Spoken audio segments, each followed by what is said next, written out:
My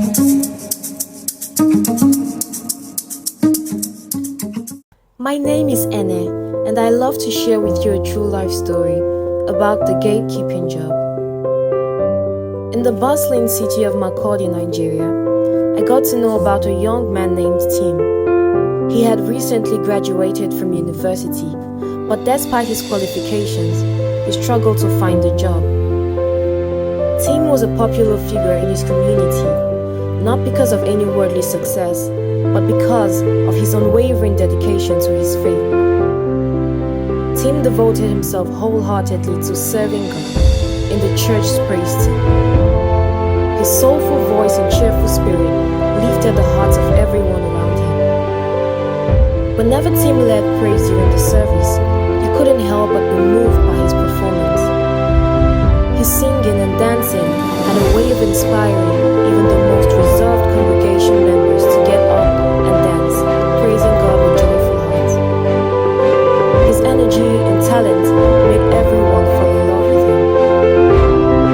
One day, as he ministered in a conference so impressively to the admiration of all, a guest minister from the UK, who was a guest speaker in the conference, so blessed by Tim's charisma and skills, promised to invite Tim to minister at his events in the future. That's how much Tim was admired. One weekday, which wasn't a service day, I went to the church to purchase some study materials. I drove and got up to the church entrance gate and knocked. A young man came out to check who was in the car and greeted me with a polite smile. It was Tim. From his dressing, it was clear that the church had employed him as a gatekeeper. I was so happy to see that he had finally gotten a job to keep him busy. Yes, it was a gatekeeping job for a graduate. It didn't matter. What mattered was that he could work and earn some money. He diligently performed his duties, opening and closing the gates for users. Imagine him working as a gatekeeper at such a large church. This meant he was responsible for opening the gates for everyone, young and old, men and women, even people of his own age. What might be unimaginable and may look humiliating was opening the gate for some of his university classmates he graduated with. Yet, he didn't care about any of that. He did his work with dedication and diligence. Tim thought about the potential benefits of organizing a seminar specifically aimed at enriching the lives of young people. He believed it could be a transformative experience, so he decided to take an action. He approached a few enthusiastic youths and some experienced elders in the congregation to discuss his idea. One Thursday evening, after midweek service, Tim approached me with a warm smile. He handed me some flyers and said, "I wanted to talk to you about the upcoming seminar we are organizing for the youth, but couldn't reach you before the meeting with the youth. Could you help spread the word?" I received it with a smile. I was taking a stroll on a Saturday evening around the neighborhood. From afar, I noticed this young man I always see whenever I passed by. He was sitting idly in front of a store. I approached him with a warm smile and asked if he could spare a moment of his time. At first, he tried to brush me off, but I persisted. My curiosity and concern for his well-being getting the better of me. I shared with him an invitation to a life-changing youth program organized by Tim's church youth group, but he was reluctant. "I don't need a program. I need a job," he said, his eyes cast down. "Every time you people share flyers, but you never share money or food," he said again, with annoyance. He excused himself into one of the rooms close to the store and came out with a new clothing. I guess he lives there. I sensed a deep-seated frustration, but I knew that this program could be the catalyst for a transformation in his life. I asked for his name. He reluctantly said, Solomon Akani. I also asked for his phone number, which he gave to me. As we parted ways, I made a mental note to keep in touch and encourage him to take the leap of faith. How fortunate Mr. Solomon Apani was. It was barely a week since we met on a Saturday evening, and by Wednesday, an incredible opportunity landed in the palm of his hand. When my cousin mentioned that there was an urgent job slot available, Solomon was the first person who came to mind. Without a second thought, I handed over Solomon's name and phone number to my cousin. Everything was all set, and all we needed now was for Solomon to go for the interview. My cousin tried calling Solomon to give him the full details of the job interview, but instead of hearing a friendly hello, he was met with, "The number you have dialed does not exist." He tried 3 more times, and each call ending with the same frustrating message. Naturally, we blamed it on the network. You know how unreliable these things can be. Maybe it was just a temporary glitch, or he had gone to bed early. But it was just 9 p.m. and too early for a young man like him to retire today. We laughed over it. I decided to take matters into my own hands. After all, the job came with a treasure trove of perks, not to mention the mouth-watering salary. I couldn't let this slip away. That night, with high hopes, I dialed Solomon's number, convinced that perhaps the network would be less congested in the evening. But alas, the cold, robotic voice greeted me once again. "The number you have dialed does not exist." Was Solomon really going to miss out on the opportunity of a lifetime because of a faulty network? No. I jumped out of bed at dawn, eager to go look for Solomon. I had to tell him in person. The job interview was today, and there was no time to waste. Bursting through his door, I didn't bother with pleasantries. "Solomon, you need to get ready now," I exclaimed, my voice tinged with urgency. "There's a job interview at the oil and gas company today. You must meet with Mr. Onche, my cousin."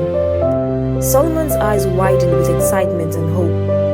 This was the opportunity he had been dreaming of, and I could see the anticipation building within him. Without a moment's hesitation, he dashed into his room to get prepared. I wasn't strongly convinced that he would meet up, so I drove with him to the company so that my cousin would take him more seriously. We arrived at the company at the right time. My cousin was about to drive out for an official field work. Yes, you heard that right. A prestigious oil and gas company. Some might call it luck, but I like to think fate had a hand in it. Mr. Onche collected the documents from Solomon. He barely glanced at the papers before passing them to one of the interviewers. In a whirlwind of activity, Solomon was ushered into the interview room. There was no time for introductions or small talk. The clock was ticking, and it was all happening so fast. But Solomon rise to the occasion in this high-pressure situation? Or would the rush leave him flustered? As I scanned the crowded hall, my heart skipped a beat. 50 eager faces, all vying for just 2 positions. I felt the familiar stirrings of panic as I remembered what my cousin said, that the interview process would be grueling. My cousin had given us a hint that Mr. Solomon would have to be among the last few candidates. By then, the interviewers will be exhausted, and they'll just go through documents and ask them to confirm details. As I sat in the waiting room, I watched the candidates emerge from the interview room, one after the other, each at brief intervals. Their expressions were like a silent language that told their stories without words. Some walked out with a hopeful glimmer in their eyes, hanging on to the possibility of success. Others, however, wore faces of defeat, their shoulders slumped in a way that spoke volumes of their disappointment. The air was thick with the tension of dreams hanging in the balance, and each dejected glance was enough to plant seeds of doubt in even the most confident observer. It was clear that not everyone had managed to secure the job. Mr. Solomon was actually among the 5 candidates left to be interviewed. The first candidate emerged with a downcast expression, as if he were carrying the weight of the world on his shoulders. It was clear he hadn't received the news he was hoping for. Then, another candidate walked out, beaming as he smiled, his confident stride suggesting a successful outcome. Despite the mixed signals from those who had already gone in, I remained calm. I was certain that Solomon was destined to land the job. Little did I know, the day would unfold with unexpected twists that would leave everyone surprised. Mr. Solomon was the third to emerge from the interview room. I was expecting to see a confident smile on his face, a sign of triumph. But instead, he stepped out with an expression that screamed uncertainty. He stood frozen at the entrance of the interview room, as if paralyzed by some unseen force.